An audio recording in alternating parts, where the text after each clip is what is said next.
So panspermia complicates our study of life because it means that just because you find life one place doesn't necessarily mean that it started there.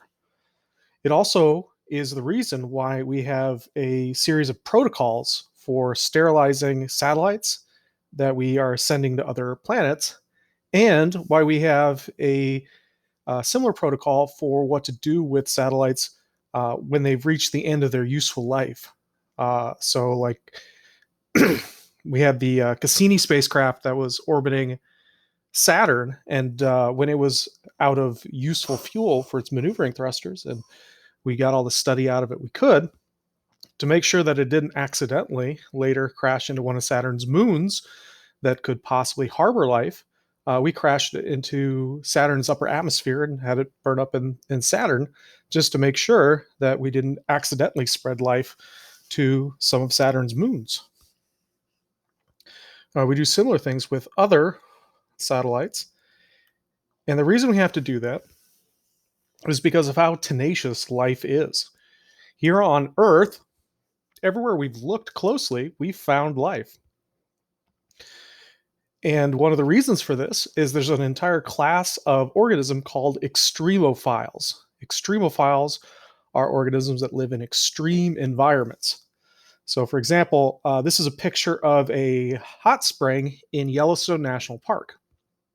The water there is boiling. The colors around the edges, the browns especially, but some of the colors of the actual water itself, are caused by bacteria that live in this boiling water.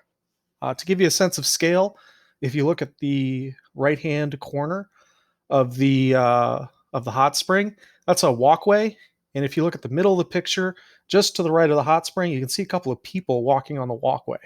So this is a pretty big hot spring, and it's full of bacteria that live in boiling water, which is pretty crazy.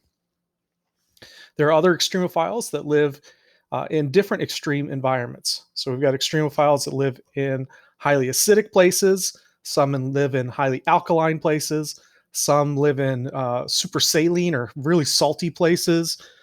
We've even found ones that live in highly radioactive places. So we found life pretty much everywhere. So it seems like once life gets a hold somewhere, it's really hard to entirely get rid of it. This is good news if you want to try to find life in the solar system, because what it means is as long as life was able to get started somewhere, there's a possibility that you could find it even in some crazy places. We found life deep underground, miles below the surface of the Earth, where we wouldn't expect to see it, but we were able to find it there. All thanks to these extremophiles. Excuse me. So another thing you might look at are, if we are looking for life beyond Earth, there's a couple of different principles, hypotheses, that are going to dictate how you look. The first is called the rare earth hypothesis. And what that one says is that to get life on a planet, it can't just be similar to the Earth. It's got to pretty much be the exact same as the Earth. So you need a large moon, you need to be in the right place, and your conditions have to be very, very similar to Earth, pretty much a carbon copy. Otherwise, life won't be able to form or persevere there. The opposite of that is called the mediocrity principle. The mediocrity principle states that the Earth, our solar system, and the Milky Way galaxy are pretty average, so the conditions you need for life are also pretty common. The problem is we can't tell the difference between the two because of something called the anthropic principle. The anthropic principle says that we can't tell the difference between these two options because whichever is the case, we're here.